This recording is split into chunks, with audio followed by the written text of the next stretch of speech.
and also our superintendent.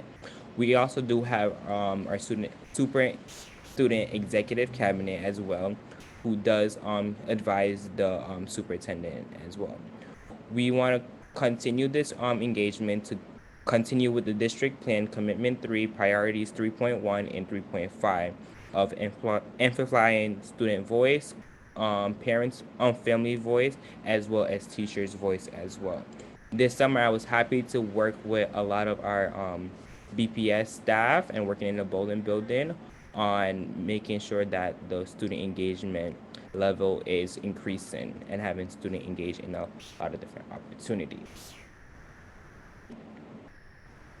As you guys all know, BSEC is extremely youth-led, and throughout the summer, a lot of us did a 4-hour training on the racial equity and planning tool.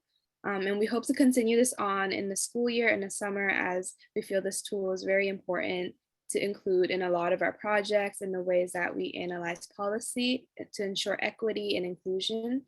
We have finally finalized the bylaws to pass BSEC members and 24 youth from the BPS Summer Enrichment Program. And our young leaders have designed and finalized our new logo, as you guys have seen. We've also voted on a new admissions process into BSAC and created a new admissions application and rubric. Many of us have also met with state and city officials on ways that they can best support us in the upcoming future and for partnering for ways for students to push policy ahead. We've also created a new structure for BSAC, and we are coming up with a new upcoming BSAC webpage that I hope you guys are looking forward to. And of course, we're hoping to do a lot more community outreach in the future, specifically in September, as we're trying to gather as much students as possible to put in applications towards the new BSAC. So the racial and equity planning tool training was used as a way to really focus on ways to make a lot of historically marginalized populations in BPS, such as students from the Black, Latinx, Native American, Asian, English learners, and low-income communities, and as well as students with disabilities to be included in this youth-led student voice organization. And we really want to amplify the youth voice by including the youth decision-making powers in a lot of the policies that impact us. We are also hoping to have an equal partnership with adults in the district and adults across the city and various organizations by co-planning, co-executing, and having shared responsibility for outcomes of all our projects. And of course, equal representation of all our high schools. And so the BSEC mission is really for a lot of the high school students to really be able to acknowledge the fact that they have a voice in our district. And to do that, we have a body of selected high school student representatives from all the BPS high schools who will represent their own high schools and serve as a connector between the student voice and engagement within their own school, within their own high school government and the BPS district. The council works to amplify the student voice across all the city and has three main purposes, such as environmental justice, student rights and student voice, school climate, and culture improvement. And the Boston Student Advisory Council hopes to bring students from all over the district to address all these issues. So what can we expect from BSAC in the upcoming year? So there are a lot of BSAC activities that are not really like vocalized, but is very important in this district. A lot of us participate in enrichment activities that are co-created and co-facilitated by many members. And we work with various climate-related organizations on a variety of topics, including community choice solar, gas leaks, and zero waste, as we try to focus on climate justice and the way it impacts POC across this urban city. We also hope to partner with a lot of BPS officials and departments to advise, support, and assist in advancing BPS priorities as needed, such as task force, as you guys have seen in our role in the exam school admissions task force. Recruitment and membership. This year, and moving forward, we require for you to be able to join the Boston Student Advisory Council. It's you have to be a high school member within the Boston Public School District that is a 9th to 12th grade. You'll be submitting a application to your student government. More details on that will be coming. we are expecting no more than 2 council members per school to have that equal representation of each and every school. And also as well, you have to be a member of your student government while also reporting back to your school community and your school government. The recruitment process for this year, myself, and others will reach out to different high schools. We will present virtually and in person, to attract a diversity body of students to join the Boston Student Advisory Council. The process have already started. We started 2 weeks ago, reaching out to head of schools and school superintendents to bring out information going further out. So how can the students join into BSAC? So all high schools will have a BSAC application sent out to them, and any student from those high school will be able to fill out those application. Then that application will be sent to their own student governments, where the student governments will kind of base everyone based on the rubric that we've made during the summer and see which one do they think it would be the best representative through a vote. Then the student government would forward that new BSAC representation to the Office of Youth Leadership in the district, and that would continue onto for the upcoming year.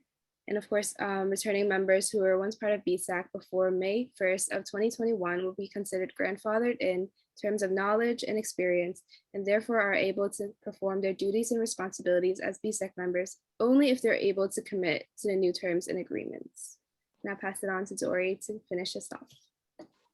With that being said, Zara Mercer will also serve as our student representative for next year's, as well as she did agree to continue the term as from this was a half term this year, and she will continue as a full term next year. Recognition. These individuals had amazed a lot of people, and we want to thank these individuals below for their hard work and dedication. I do apologize for mispronouncing your name wrong while speaking out loud.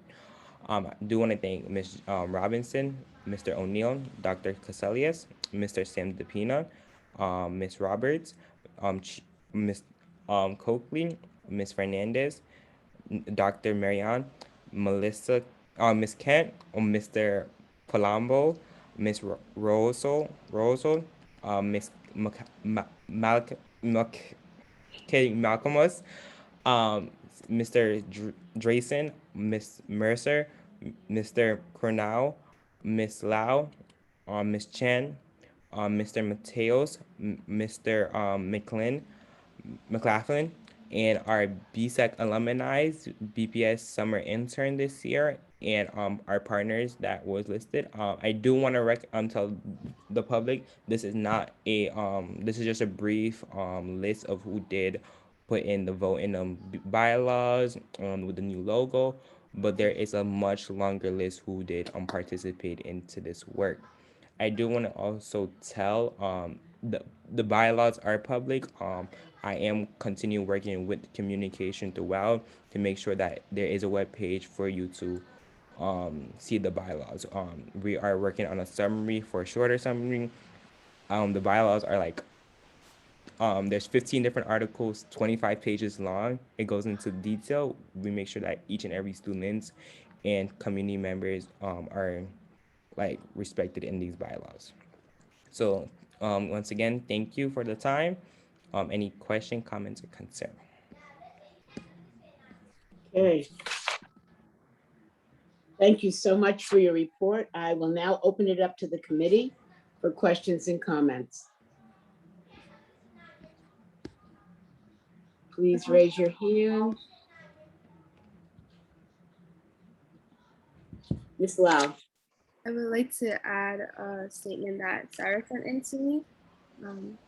Thank you to everyone that worked long and hard to finalize a plan for BSAC before the school season started. I want to give a special thanks to the students that led the reform throughout the summer, and an even bigger thanks up to the students who started the reform of BSAC, staying up those long nights into the morning, back to back, both during the week and the weekend. No matter how tired we are, we managed to somehow stick it through and accomplish so much in such a short amount of time. something that a lot of people did not think we were able to do, but yet we did. Thank you. Absolutely. Other comments from members? Dr. Robinson, I just have a quick comment. Go ahead.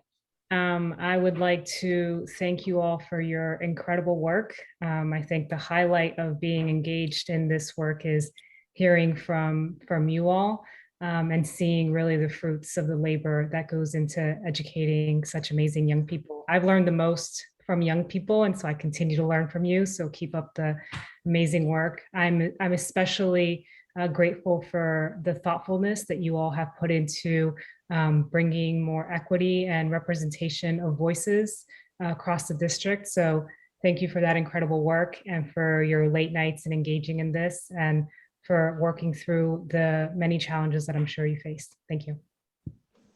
Thank you. Mr. O'Neill? Thank you, Madam Chair. I want to echo that sentiments. I particularly want to thank Mr. Levy and Ms. Liu and Ms. Mercer, Mr. Chernow, several others. You did amazing work on this. This was 100% driven by the BSAC leadership. You took a really thoughtful approach to stepping back, to thinking about your bylaws, about how you wanted to be structured, what you wanted to accomplish, how you could get there. You did occasionally ask for advice, and I appreciate that you invited Chair Robinson and myself, as well as the superintendent, to join for a couple of meetings to just ask us some questions and get some input.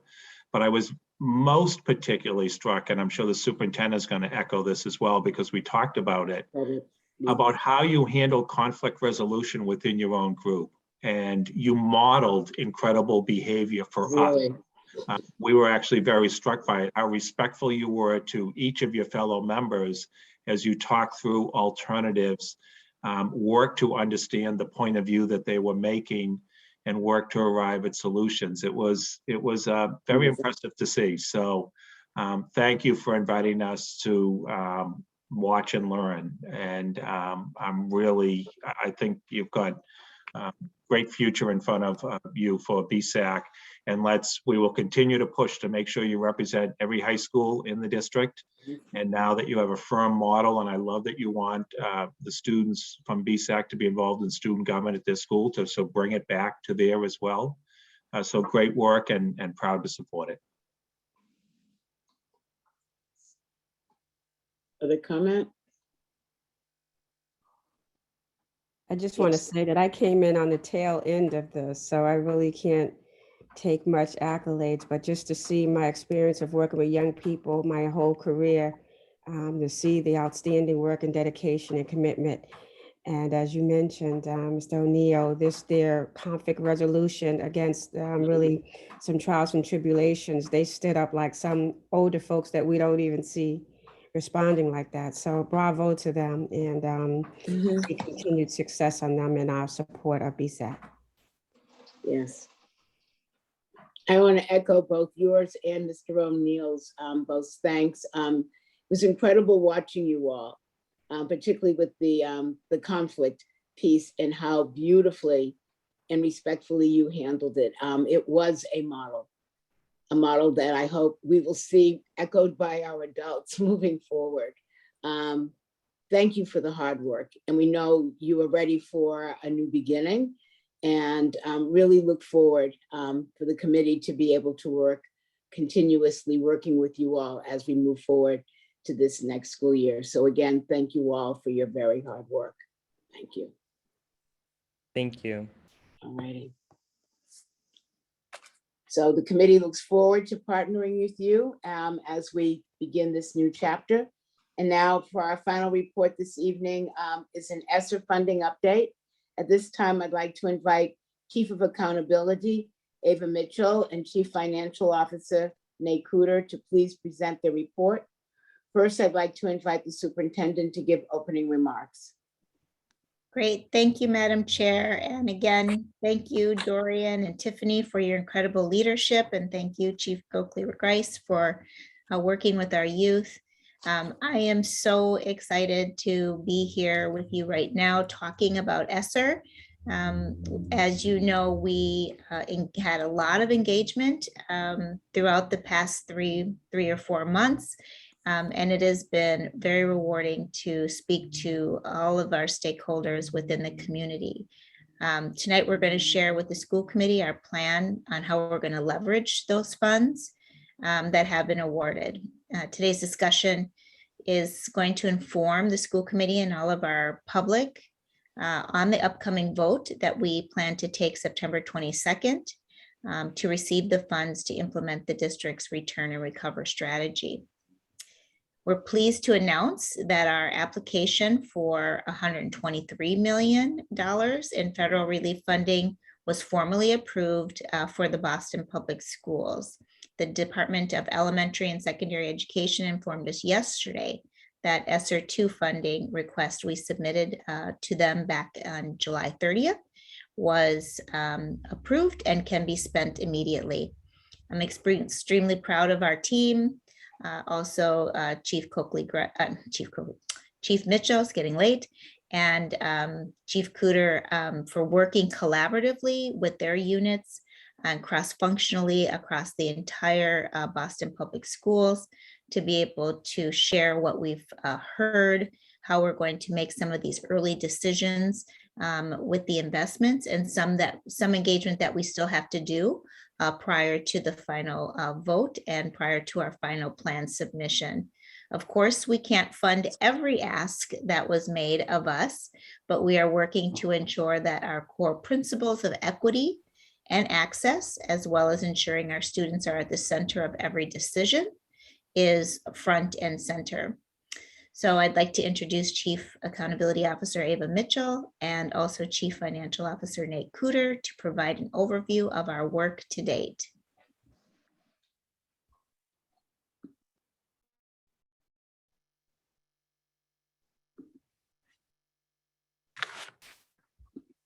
Good evening. And thank you for hanging in there with us. Can everyone hear me and see my screen? Okay.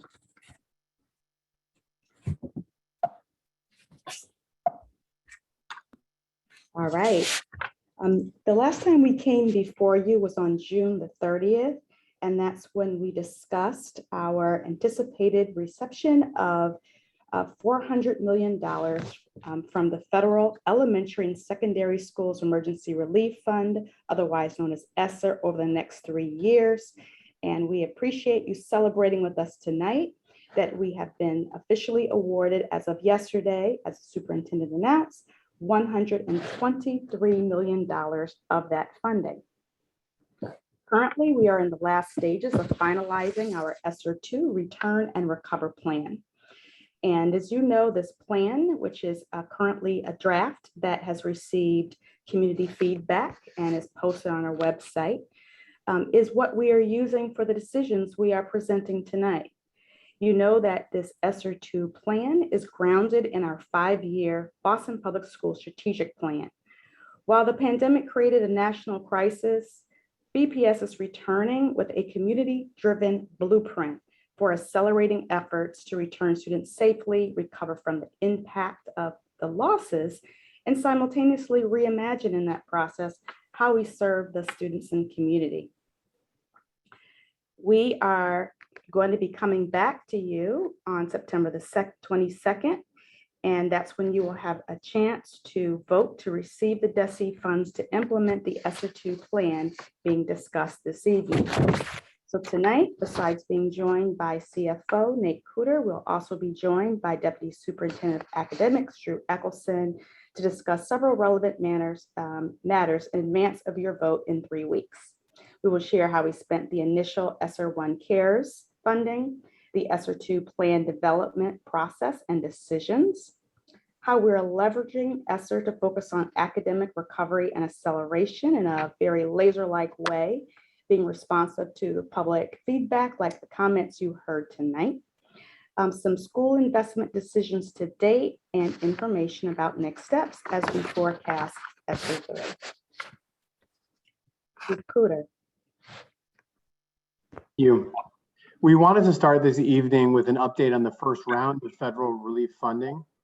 As you know, BPS received $32 million directly from the CARES Act, which we also refer to as ESSER Part 1.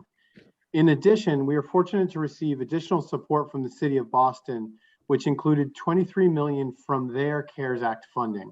That's why at times you'll hear us refer to ESSER Parts 1, 2, and 3, and then we'll also refer to CARES Act funding, because that $23 million we received from the city was not through the ESSER funding, but rather through the overall CARES Act funding.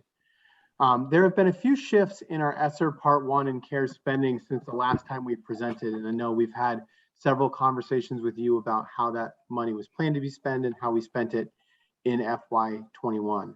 From the last time we presented, our food and nutrition services deficit came in lower than we were anticipating, and we were able to cover the remaining difference from our general fund budget because of other cost savings that we had this year on the general fund, about $4.5 million. Also, our summer costs came in about $1 million less than we had anticipated. What this means is it will allow us to put some of our FY22, our current year costs, on ESSER Part 1 instead of ESSER Part 2, as we have been discussing. This includes data loggers, funding from contract tracers, and pool testing and transition supports for schools going 7 through 12. That's the brief update on ESSER Part 2, and I'll turn it back over to Ava. One thing that our superintendent has been lauded for across the country is the great deal of community engagements that she insisted on and started her career in BPS leadership with. For the ESSER 2 plan, we have engaged over 1,500 stakeholders. This external engagement complemented internal processes to ensure we were meeting the needs articulated by the community in an evidence-based, research-based, and accountable way. The ESSER team reviewed both the evidence and feedback from the community and worked with internal experts to adjust their initial ESSER proposals. We also convened a school leader panel who dove deep into individual proposals for district investments to support schools and provided feedback about what would be timely and valuable for schools to serve students well. In light of the school-based equity roundtables that they hosted. Some highlights from our engagement: there were over 35 formal engagements. In addition to that, there were other meetings in which ESSER was on the agenda. We held 6 ESSER commission meetings with 36 commission members representing families, community organizations, philanthropic organizations, higher ed, and the business community, as well as students and school leaders and educators. 500 people were engaged throughout these ESSER commission meetings. We also held 4 meetings of the student commission. 10 students were participants in that, and some of the common themes that they raised, I'll highlight here because this is the first time we've had a chance to say this publicly since the commission of students met. They wanted to see more experiential learning. They wanted greater attention to mental health. They wanted education that was relevant to their college, career, and life plans, like financial literacy and health education. We got feedback from public comment in ample supply, and it was really helpful to fine-tune our proposals as well. We had 234 public comment submissions, and that included students, parents, and community members residing in 18 neighborhoods, and we received the comments in multiple languages, which we translated. We also received 8 separate comments emailed, submitted by organizations and individuals. I'm sorry, that is 8 by organizations, and then an additional amount submitted by individuals totaling about 250. And in general, there were 2 general public comment sessions.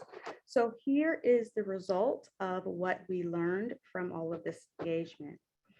We found out that what we really needed to do was this, that for ESSER 2, the first disbursement of 123 million. In order to recover quickly with on-the-ground support, we needed to spend 50% of that directly to schools so that schools could launch their planning efforts. And we needed to spend 50% ensuring that the district was supporting schools in the way that schools said they needed, and families, for students to recover. Those district investments were focused on the areas pointed to in the wheel you see here.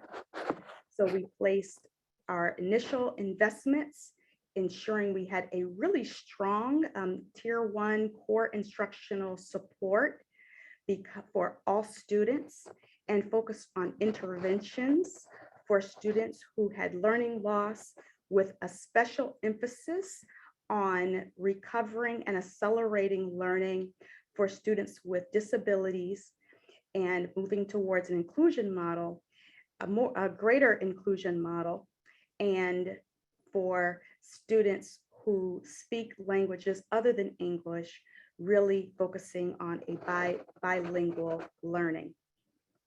We also have investments in ESSER 2 focused on equitable access, opportunity, and enrichment, because we heard that loud and clear, and of course, school environments with a strong emphasis on air quality. Chief Cooter and Deputy Superintendent Eccleston will say more about each of these investments. Now I'm going to show you a little preview of the guidance and parameters for the school investments based on the feedback we received.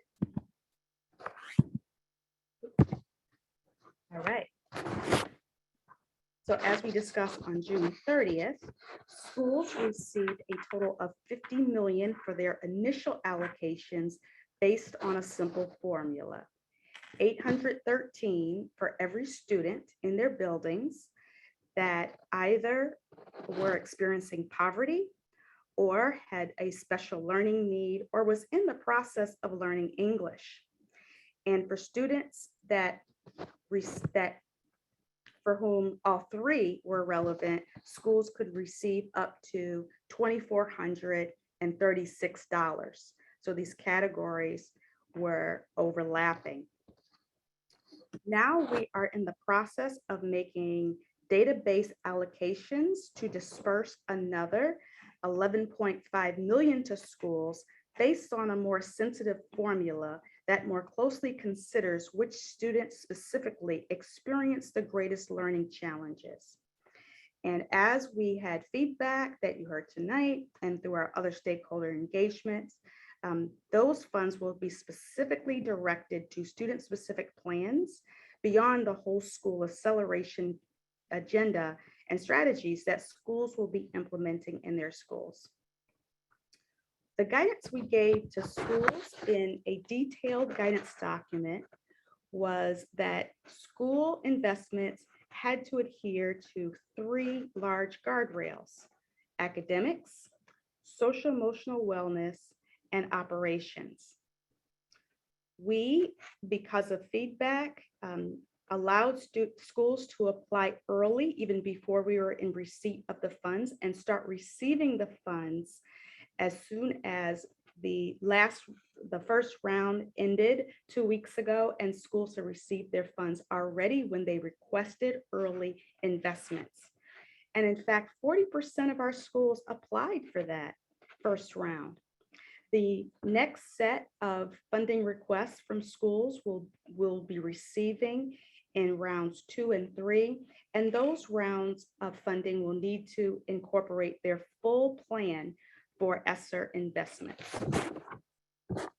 And that will be tied to their school improvement plan, for which they will have engaged their instructional leadership teams, their school site councils, and their school equity roundtables. Next, we're going to go into more detail about the district investments that are going to be supporting these schools in starting a few days from now. Chief Cooter. Thank you. The biggest single part of our ESSER Part 2 budget is a weighted allocation to schools to support the implementation of their quality school plans, as Chief Mitchell just described. And the ESSER team will give you some examples of that planning in a few minutes. The next largest part of our ESSER Part 2 plan is investments in our operational return and recovery, with a focus on school environments and beyond, such as air quality monitors, purchasing and installing air conditioning units in buildings without it, and cleaning and reactivating our existing water fountains. And there are 3 categories of investments in academic recovery to demonstrate our focus on our most vulnerable students. And Drew Eckelson, our Deputy Superintendent of Academics, will give more information on that. We have investments in student social emotional health and well-being through expanded work with our family liaisons and school social workers, and expanding restorative justice. And finally, our last investment is an investment in resources needed for high quality implementation, accountability, and reporting. This will accelerate our implementation, ensure monitoring and evaluation, and expand the district support to schools to access and plan for their investments. And now I'll turn it over to Drew Eckelson for some additional details.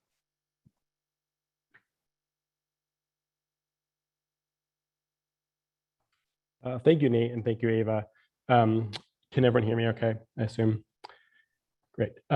So the first thing I just wanted to mention is that the academic team has been working tirelessly to ensure that on day one, we are ready to provide high quality tier 1 instruction.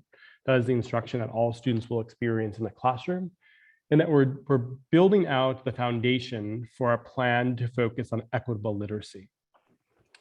The sort of foundation of this is we want to begin by ensuring professional learning for adults throughout the pre-K to 12 system on the science of reading.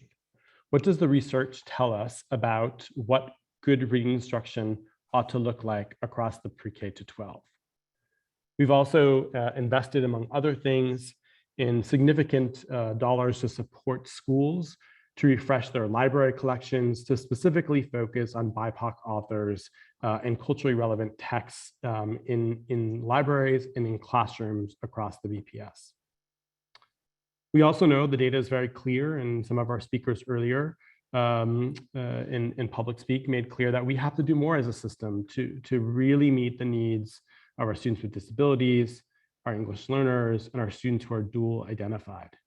So we'll be providing direct services to students, compensatory services for students with disabilities, as well as beginning work in universal design for learning that will benefit all students, but most particularly our students with disabilities and our English learners.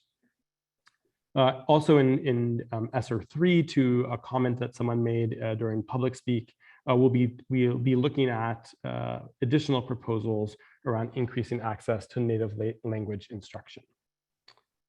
And also part of ESSER 2, we are focused as well on providing universal access to tier 2 and tier 3 interventions.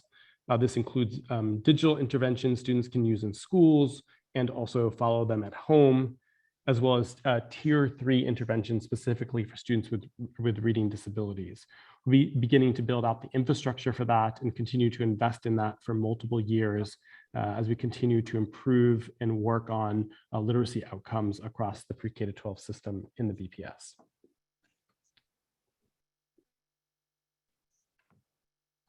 On August 20th, we provided to all schools exactly what district investments that would go directly to them for their school communities, so that they would know what they would not have to cover with their own ESSER dollars.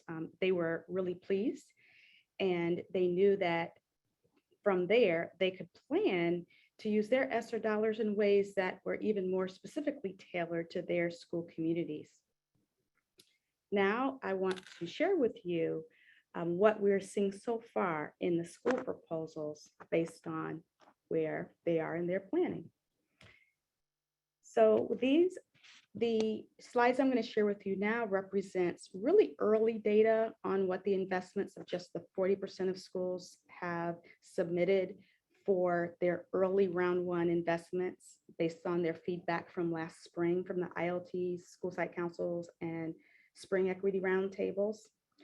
Again, they are going to be providing on October 1 a full plan. So these are just the emergency investments, if you will, to get on the ground running. So in the area of academics, schools are putting strategies in place to provide additional and targeted support for instructional academic recovery, especially attending to English language learners and students with disabilities who faced a lot of learning loss. So some examples are on this slide. They're certainly not inclusive, but this is to give you an idea. So it includes such supports as extra support from paraprofessionals that assist educators in providing small group learning and one-to-one assistance in learning, ESL teachers, and targeted interventions provided by special education teachers in reading and math. Another big category of investments was in strengthening practices that provided excellent and well-rounded education for young people, such as instructional coaches in literacy and math and professional development to ramp up and quickly activated strategies for rigor, accessibility for all learners, cultural and linguistic relevance, and high quality and engaging class activities and tasks. Also, it included partnership with other organizations that could extend enriching learning experiences right within the school day and beyond the school day. In the area of social emotional wellness, there were two themes that arose. So one category were enrichment activities that support well-being, empathy, communication, relationship building, and problem solving. And another category is partnership building with families and community, including after-school coordination and other partnerships that provide a network of support for students and families. Now, again, we're going to see a lot more investments when the entire school plans are submitted by October 1. Oh, you're on mute, Ava. All right, now I'm going to forecast their ESSER timeline moving forward as we start looking at planning for the next round of funding we're anticipating.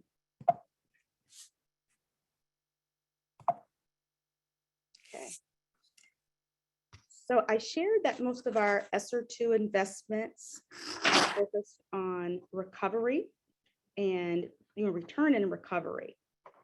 And now we will share how we'll move forward with our Recover and Reimagine efforts, leveraging an anticipated $276 million in ESSER 3 of funding that we should receive later this year.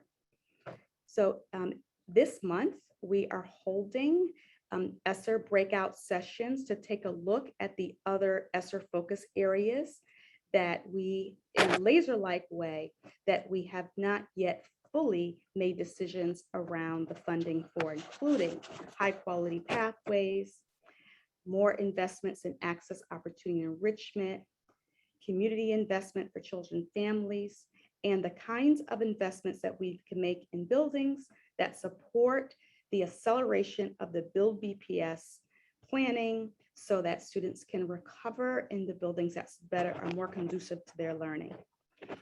In October, we will be providing a draft budget to DESE that will be due on October the 4th. And we will be amending that budget after we finalize our ESSER 3 Recover and Reimagine plan. The draft of that plan will go out in November. And after a public comment period, then we will work to finalize that plan in December, amend the budget, and then begin implementing our monitoring cycle in a transparent way.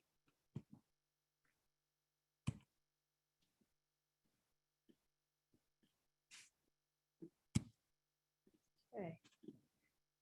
Trying to turn my slide here.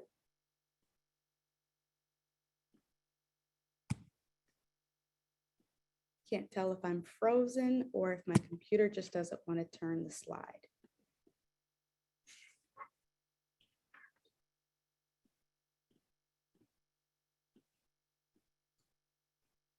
I'm going to stop share and then reshare so that the public and all of you can see the slides.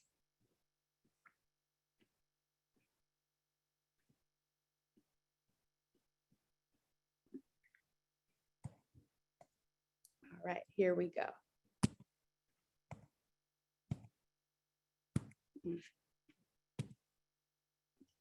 Megan said she has it as well. Ava, if you'd like for Megan to put it up. Thank you, Megan. Teamwork makes the dream work.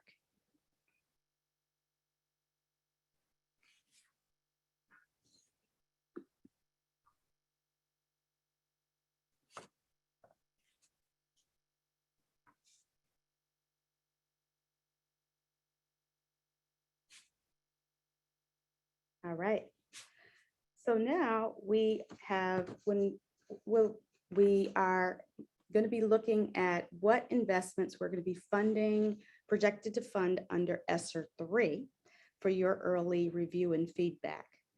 So when we began our ESSER 2 planning process, we were simultaneously planning for ESSER 3 because we asked the public to start thinking with us about how we would use the entire $400 million.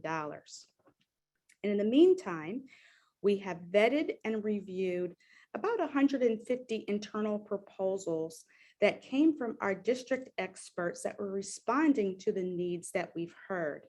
And we reviewed these proposals through the lens of Boston Public School data, national and local research on schools and best practice, as well as the feedback from parents, students, community, other stakeholders, and chief and school leader review.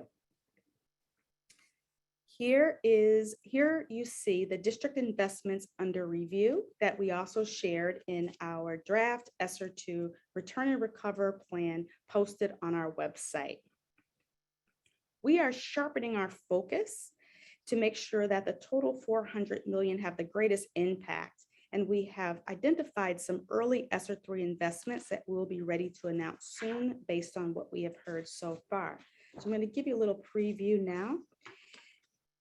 Those investments include investments in individualized learning plans, emotional impairment and specific disability services, tutoring, guidance counselors, college and career planning, credit recovery, constituent services with a more robust family helpline, redesign of our website to make sure it is easy for families to find what they need, and English language parent and EL parent leadership pipeline, mentoring, tutoring, and housing with a specific focus on opportunity youth, before and after school planning and expansion of summer seats, athletics and arts, workforce recruitment and cultivation for diversity, human rights officer, data and accountability that bolsters our ability to do transparent reporting. And we'll talk a little bit more about that moving forward. And investments in our buildings to make sure that the buildings are safe and clean and we can contact trace.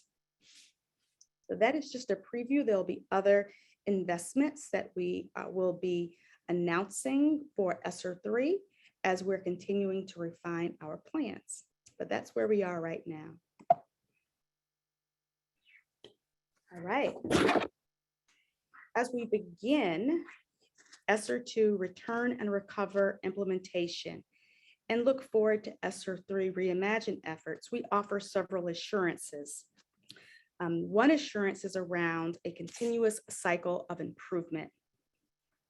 And toward that end, we are really emphasizing across our district an ongoing cycle of formative assessments, both quantitative, looking at the data, and qualitative, listening to our families, what we like to call street level data from the practitioners on the ground and the people having the experiences, as well as information from our classrooms.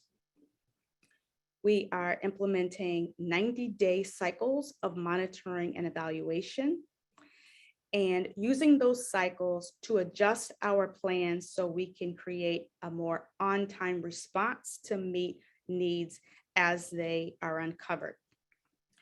To accelerate our impact, we are focusing on the research and evidence base. I shared that with you during our last school committee meeting, and ramping up our infrastructure so that people can implement well. So that includes positions and the capacity for our finance department, our Office of Human Capital to make sure we can implement quickly, and accountability to make sure that we follow through in a timely way, in order to make sure that schools get the supports they need it when they need it. So an example of one of the investments in that area is an Office of Internal Controls that we are establishing. We really look forward to sharing our results with you. We know and we're confident that we can rise to become a leading learning organization with unprecedented results. Thank you for celebrating with us tonight, one of our first steps with the announcement of the DESE grant. And also thank you for providing the leadership that BPS needs to ensure public transparency and accountability for our students, families, and community. Wonderful. Thank you all for the report and for your work on this important funding opportunity for our students. I'll now like to open it up to the committee for questions and comments.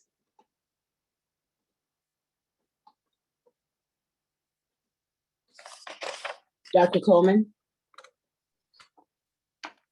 Great, thank you very much. Very thorough and massive report of this incredible amount of work that's going on. And so I want to really appreciate the way at the end when you come and focus in on how we're going to know it's working, and appreciate the decision to go with a rapid cycle. We can't wait a year to look at what's happening, and very much so. At one point, it would be great for, at least I think it would be helpful for us if there was either some kind of logic model that was laid out, if we could really just see the graphing, like you laid out the timeline, but if you could really see what are we measuring, and what the report's going to look like, saying we started here, we got there, this is how we know we did well, here's how we knew we weren't doing well, and here's what we did. So if we can get a report, I know that's extra time and effort, and you're stressed and strained, but in terms of our ability to kind of track this, massive work, I think that it's worth building into the infrastructure. But otherwise, very, very, it's a big project, and you summarized it well. But as we all know, the proof will be in the pudding, and so how we really know what we're looking at is going to be important. So great. Thank you very much for that time. Thank you, Dr. Coleman. There will be a number of things that will be developed, communication pieces to parents, dashboards that we're hoping to have developed around how we're doing with the outcomes and student outcomes tied to our strategic plan, and some tied to the superintendent's goals. And so we're trying to align all of that. So thank you for that reminder about making things easy to understand with graphics and logic models and such. So that's still to come once we have all the final decisions made. Yeah, great. And I want to say that at least I think we should clearly hear this is a cycle of continual improvement. So there's not going to be one day where we're going to say, oh, in 90 days, you didn't do well. It's really how you change and respond to that.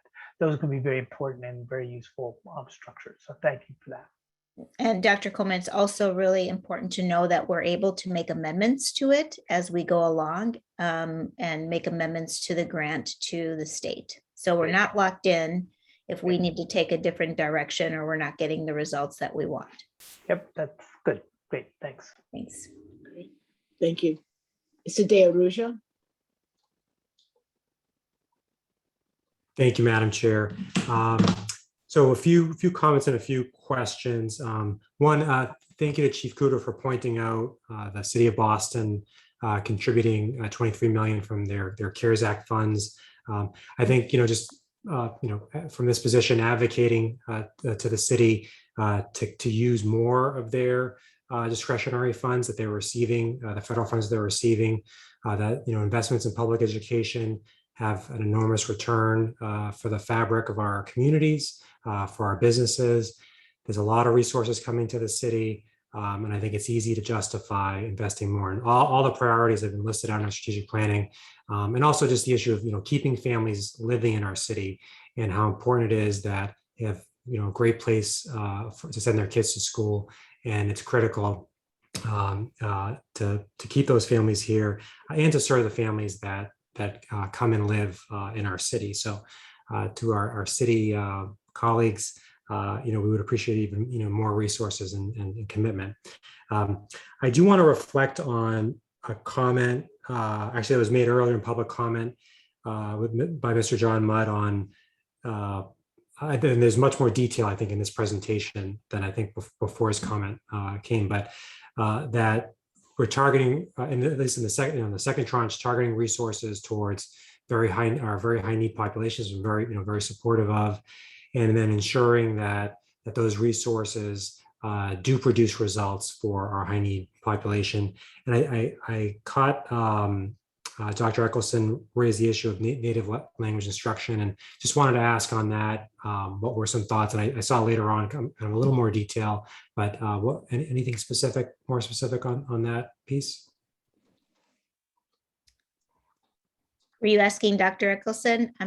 Yes, please. Yeah, I don't know if he's still on or. Yeah, sorry, I can never find the camera and mute button fast enough. So they were asking Dr. Eccleston. Yep, I heard that.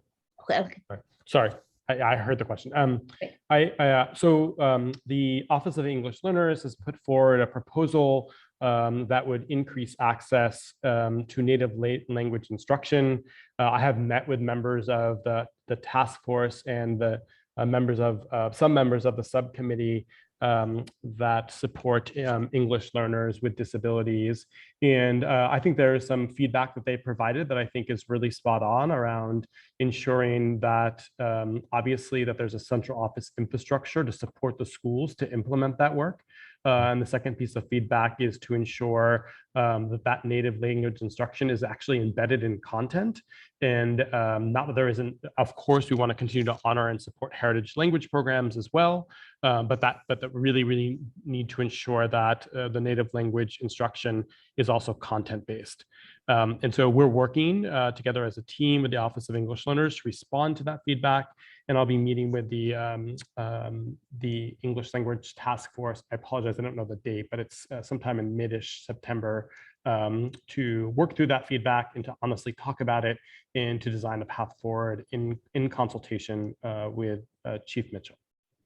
Great, thank you for that. And I was highlight in particular that latter piece of if we want to integrate students and bring them up to the highest level of performance as quickly as possible, ensuring that they can learn the content and giving that native language instruction, I think is essential for that, especially the kids that just come here, from around the world.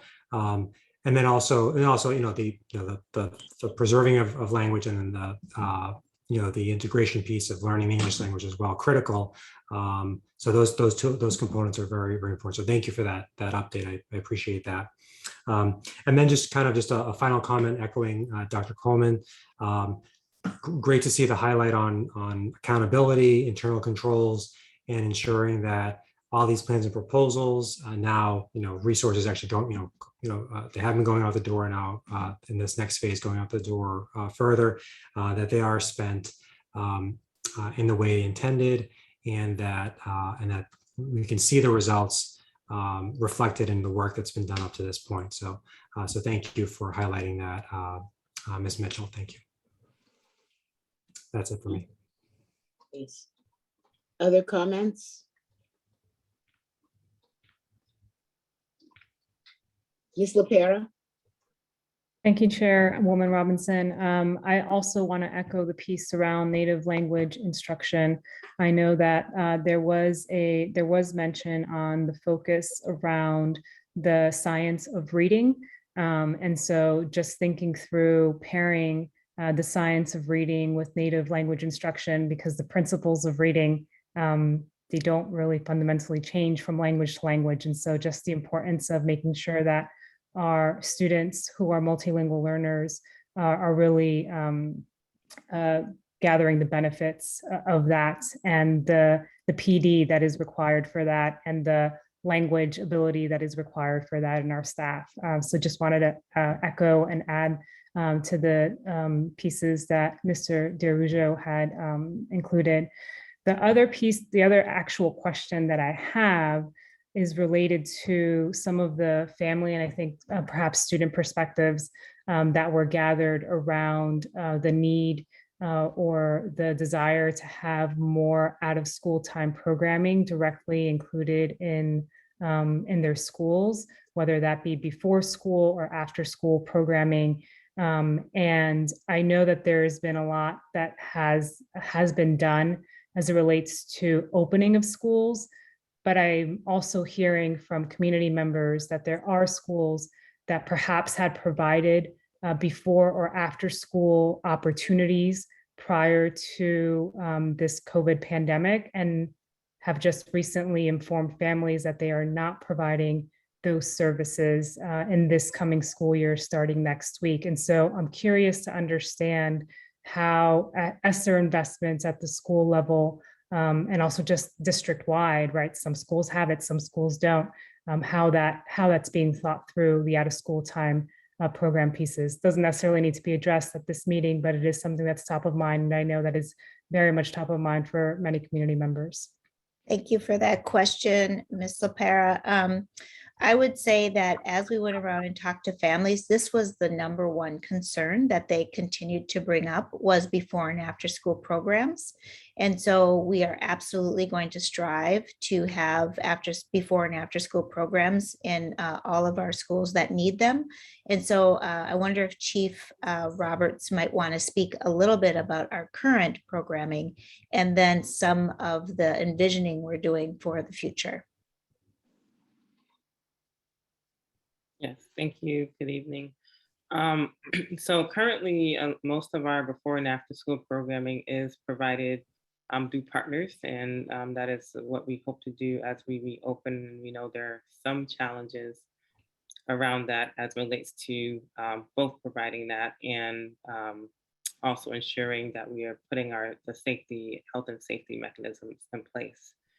As we think about ESSER funding, my office is hoping to do more work in collaboration with partners to think about how we ensure greater access across our schools for before and after school programming.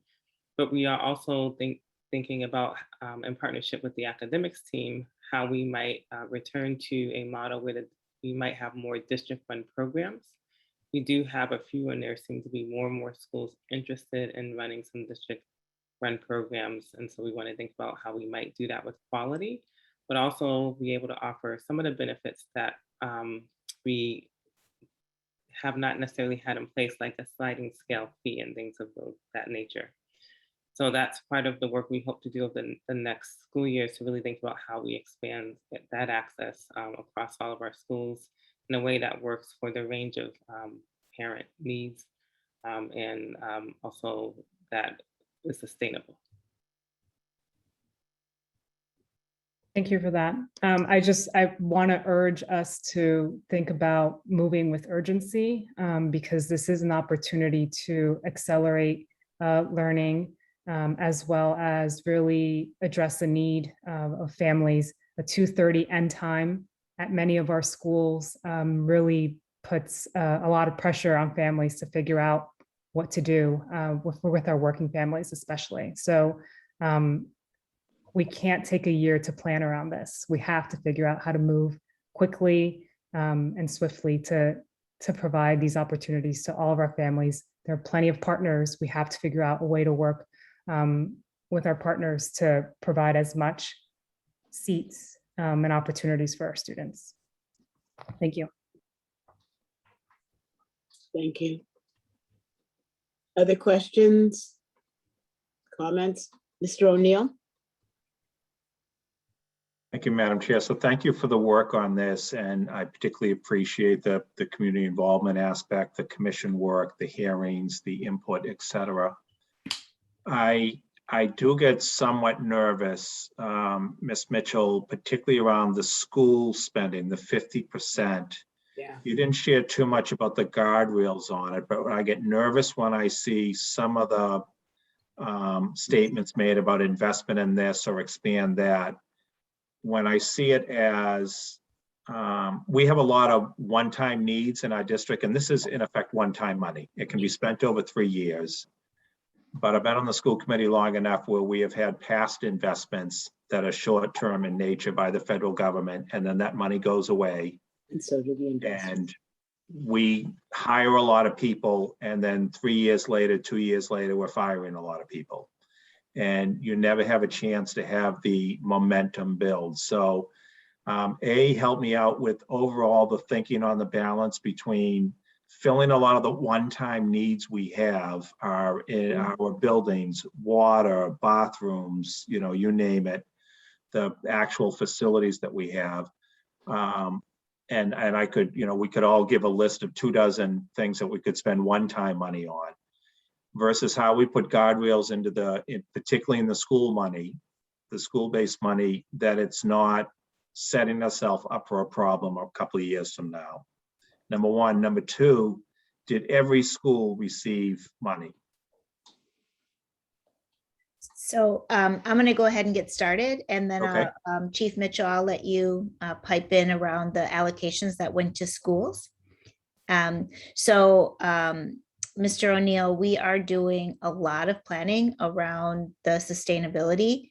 As you know, we had $100 million commitment over 3 years from the city, which has continued. I was in a call with Justin just a couple of days ago talking about sustainability of the ESSER funding.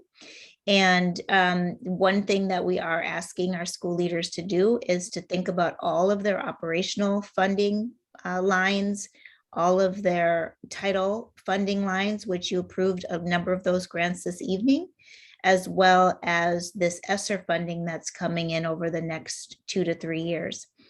As they think about their investments, there are some personnel, strategic personnel moves that they're making, knowing that they will not be able to continue those. So we're being very strategic about any personnel that we are putting in place.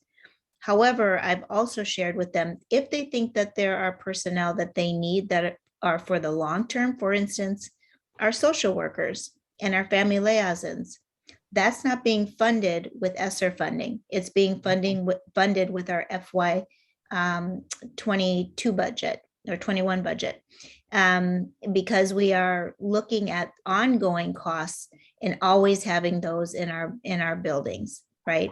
So that's one piece. So we're thinking about both the ESSER one-time funding and then any personnel that would need to be funded long-term.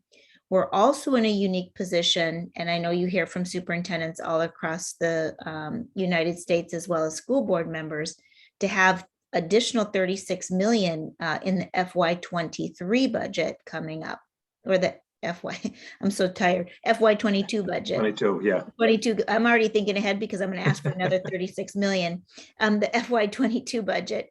And so, you know, as we think about that and we think about the central, for instance, the risk management office that we're putting in place, that is going to be needed to be funded forever because it is a quality control, continuous improvement function of the district to manage the 1.4 billion in operating that we get. So it's just keeping a good integrity in all that we do in our processes and in our controls and managing risk to the organization. So we know that that is eventually going to need to come on to the operating budget. So that's how we're thinking about sustainability.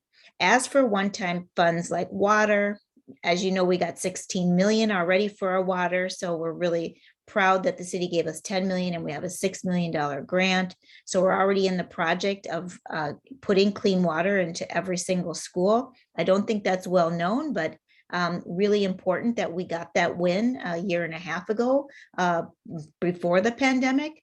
And the HVAC system, we're able to put that into ESSER because that is directly related to air quality and temperature control. And so it's very limited what facility improvements we can put into the ESSER funding, because it has to be related to COVID. So, or COVID recovery. So, I mean, you could put in a reading room or a sensory room, because I think we could argue that that is, part of a recovery effort around COVID. But all of those facility improvements do need to be approved by the state for use of this funding. I don't know, Chief Mistro, if you have further things to add as well. On to School Committee Member O'Neill's question. Your question around if all schools have received their funding. The answer is no. All schools have received their allocations and were eligible to submit applications to release their funding. I'm sorry, that was not the question I asked. I asked, did all schools receive funding? So Yes. is every Boston public school getting some money? So they Oh, would, yes, yes, I'm sorry, I misunderstood. You- Okay, a big amount of money. So before they're getting the 813 dollars per student who is special ed, per student who is low income, and per EL student. We showed that graph earlier. So all students have those students in it. There are some schools that have more students in those categories than others. So some schools are receiving more funding than other schools who have less students in those particular student groups. okay, so Superintendent, just as at budget time, we receive a listing of the allocations to all the schools. It'd be interesting to see how much they got from this. Appreciate that, thank you. And just my last point is, and particularly that last slide you had that showed what you're thinking of on ESSER 3. Obviously, it's I don't mean this in a mean way to say it's a wish list, right? It's ideas that you're considering. I fully support trying to use as much as possible that both for one-time costs, but then also seed money on interesting new programs, fully backing and supporting the last piece that the superintendent has laid out to us, which is Reimagine. Let's not use this, let's not lose this opportunity to seed some programs. I'm thinking of, for example, the Hub Schools program is, we're thinking of rolling that out to more and what an impact that could be. And I'm sure the superintendent has a bunch of other ideas. Let's make sure we seize this opportunity to seed a lot of work around reimagining our schools. We heard from people in public comment today about the need for more high schools, work around high schools, rethinking some of our high schools. The superintendent has been wanting to do that for a while. Let's really use that opportunity and resist the opportunity to spend it on something that's short-term that's going to create pain 2 or 3 years from now. That's really good guidance and feedback, and we're trying to be really thoughtful about that. I can give you a few examples on Reimagine. One is, you've already read, I talk about libraries all the time. Yeah.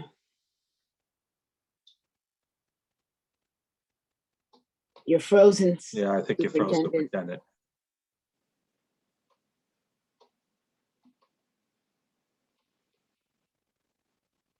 I think the rain, Madam Chair, I think the rain is creating headaches with everybody's internet service right now.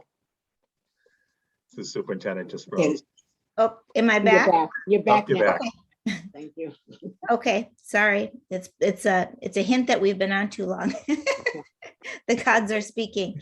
I just wanted to share a quick example. So, if for libraries, for instance, if you want to do libraries, you would have to buy the collections and the shelving and maybe do some renovations to the classroom. Those are one-time costs, but if you buy the librarian, and then that's an ongoing cost. Or if we want to invest in athletics and expand athletics to elementary students and middle school students who don't have a great access to athletics, we can buy all of the purchasing of the balls and equipment and fields and all of those things, upgrade our pools, but you still have to pay for the coaches that would be ongoing, or the supervision for our little ones. So those are some examples. Or for arts, you might see that in the ESSER funding early decision already for our arts program, and buying instruments for our schools so that they have instruments. So those are the types of things I think that you're talking about, Mr. O'Neill, is to invest in the foundation, reimagining, and the opportunities that then will be available, or developing ethnic studies courses, and doing that curriculum writing for those courses are things that we can stipend teachers for. So lots of creativity coming out of our schools, our academic teams, and our school leaders around the work to reimagine school. So really excited to share some of the detail around our ESSER grant proposals over the next month and a half. Thank you. And lastly, I'll just very quickly say, like some of my fellow members, I very strongly support the investment in risk management. School committee did have a task force on internal audit. There's, we're $1 billion+ budget already, and then plus this extra money. We owe it to the residents and the taxpayers of the city to show that we are doing the best in managing the funds. And robust risk management is an excellent way to do that. So thank you, Superintendent, for putting that emphasis in. And I also support, as Dean Coleman did and others, the development of dashboards and showing, tracking religiously the outcome of these investments. We have heard from Congress, Chair Scott, the chair of the House Education Committee, made it very clear the eyes of Congress are going to be upon all the districts to show results for this spending. If we don't show results, we not only won't get this money continuing, but we run the risk of the federal government pulling back even more. And so the eyes of the nation upon all the districts and how we spend this. And so I really appreciate the robust attention to tracking results and adjusting, as you said, Superintendent, if we're not getting what we want. That's right. So thank you.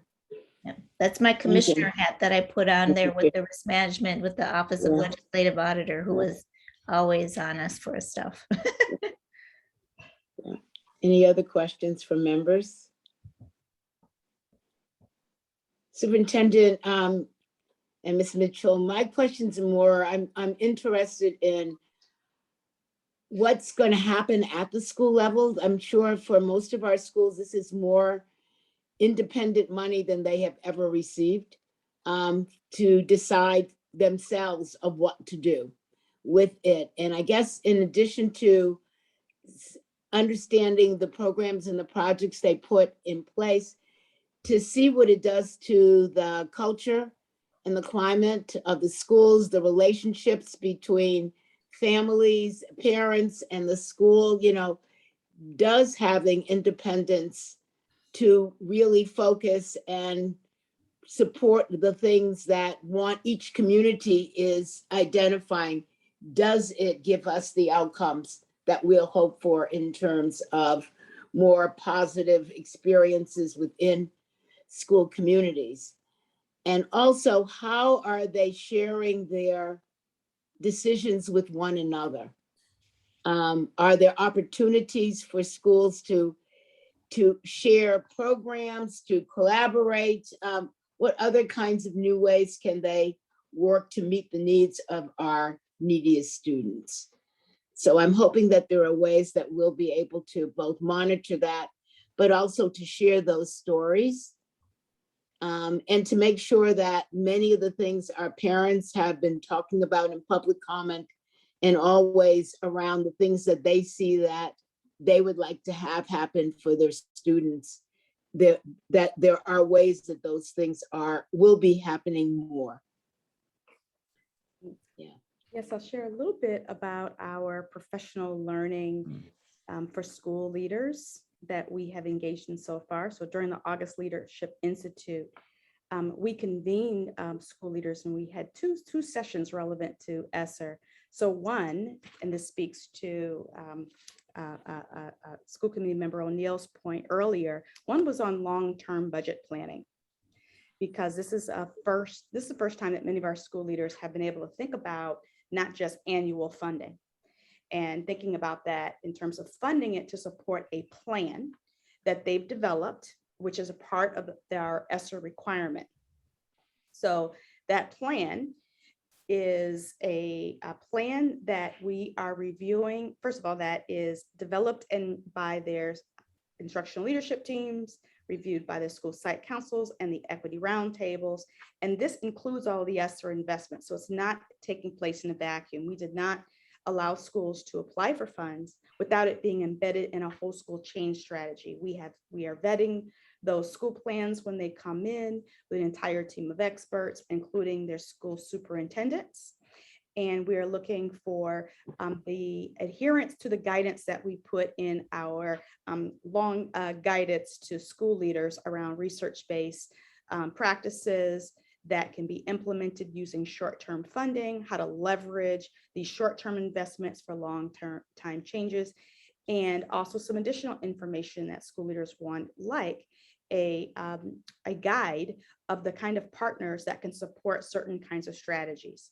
We also provided them with a menu of support that they could select from depending on their school plan that was coming out of the central office. Having said that, that was just a start for a lot of learning. One thing that school leaders asked for, they found that time convening, where they shared during ALI and the August Leadership Institute in the other session, some of their initial thinking and challenges that they were experiencing as they thought about planning for the way they were going to spend the ESSER funds to really target the improvements that would have the biggest impact and interventions for students.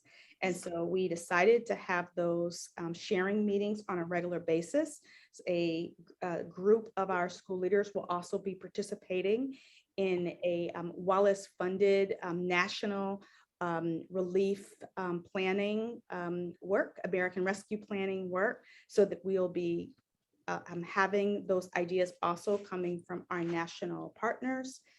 And we are going to continue to leverage those voices because the school leaders really need to hear from each other, even though we are presenting and sharing with them the information that we have as well. And one last thing I'll just add is that the superintendent did mention this, but I want to just hold this up, that they're creating a long-term plan, but it's within these 90-day cycles. So the biggest part of their professional learning was going to happen looking at the impact that this implementation plan is having on improving their school community. And it's not just that data that comes back about student performance, it's the kind of climate data that you were talking about, Chair Robinson. So we've got a lot of work ahead. That's where we are right now in terms of our planning and supporting implementing best practice. Will any of these dollars flow down to teacher choice and spending? I think of all of the projects that show up in Donors Choose each year, and outsiders are funding them. Are we able to do an internal Donors Choose as part of school thinking about, investments that will improve the outcomes of the students moving forward? How will we look at things like that? Yes. Do you want to go? I can take it. So there are a couple things. One is when I was doing the strategic planning, the parents brought up, and many stakeholders brought up as well, the inequity around fundraising. We have a new ED at BEDF, our partners in granting. And so we are going to be jumpstarting some of the work around fundraising equity across the district and keeping track of that. I know that Dr. Coleman has asked previously, as well as yourself, around reports on our fundraising efforts and who does and does not get funding for that. So keeping a track on that. but teachers should have opportunity to be engaged with the school leader and the school community and the parent council and their equity roundtable around funds at the school and how those funds are being used. So they should be having conversations around their needs and what they need in the classroom, and being able to have those items funded but directly with ESSER funds and what the school decides to spend that school-wide money on for student recovery. Yeah, I just, I want to see some of these things showing up in the hands of children. I mean, I see a lot of, and I know we need to put a lot of investment into teachers and, other kinds of curricula. But, when it gets down to the end, what do kids feel that is a positive and not in what I would say is an expected outcome? You come to school, you learn how to read, you do certain things. That's an expectation. But the other issues is what are we doing to improve this in all kinds of experiences for our young people in terms of, more materials or more other kinds of activities. So I'm just hoping that there's that kind of balance as well. So kids, I mean, not that you want to go home and saying, ESSER funding brought me this, but in some ways I do want them to go home to understand that, yes, you're getting all these things, but here's something personal that the ESSER funding has provided to each and every one of you. Yeah, that's one of the things that I've challenged the team on is how do we somewhat kind of receipt, what they've received in each student group, as well as, individual students, and how do parents know the services that they're getting from these dollars, that these air conditioners, these are bought with ESSER funding, these arts instruments that you're getting or funding, this science lab is funded with ESSER dollars, or this these new athletic classes or summer school camps, or the tutors that you're getting and the mentoring that you're getting, how do we make sure that families know, or the before and after school care that Ms. LaPera spoke about. Those are the types of things that we want them to be able to say, these dollars are working for me. Thank you. I don't know, Mr. Cooter, if you wanted to share Yeah. anything additional from what you're hearing from school leaders, or anything on, just give you the opportunity before we close out. No, I appreciate that. I think what we're doing is continuing to work with school leaders. I think there's a lot of schools who are thinking about and assessing as they get their students back in the classroom over the next few weeks. And there are some that have very strong ideas for what they want to implement, and others who are, I don't want to say taking a wait and see approach, but really are wanting to get back in the classroom and meet with their students and understand what the needs are within the classrooms of the students that they're serving. But no, I appreciate the opportunity, but I'll defer to you and Chief Mitchell for most of the answers. Thank you. Thank you. So if there are no more questions for right now, just want to again thank you for all of this incredible work. We look forward to seeing how all the spending goes forth, and the committee looks forward to taking action on this matter at our next meeting. Thank you again. So now we will move on to public comment on reports. Ms. Sullivan. Thank you. We have no speakers for public comment on reports. Okay, thank you. New business? Any new business? Okay, if none, that will conclude our business for this evening. And the next school committee meeting will take place on Wednesday, September 22nd. We will have both opened our first to 12th grade and our kindergartners at that point. So it'll be wonderful to hear what will be happening in our schools reopening. That meeting will be held remotely on Zoom, and we are planning for a return to an in-person hybrid meeting this fall that will allow the public to continue to participate remotely. And we'll be sharing more details on the committee's webpage as the date gets closer. So if there's nothing further, I'll entertain a motion to adjourn. So moved.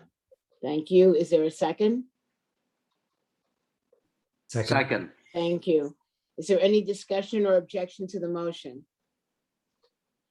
Ms. Sullivan, will you please call the roll? Dr. Coleman, Yes, and have a great evening, everybody. Thank you. Mr. DeRusso, Yes, thank you. Ms. LaPera, Yes, buenas noches. Ms. Polanco Garcia, Yes. Mr. Tran, Yes, and good night. Mr. O'Neill, Yes, thank you. Ms. Robinson. Yes, thank you. The meeting is adjourned. Good night.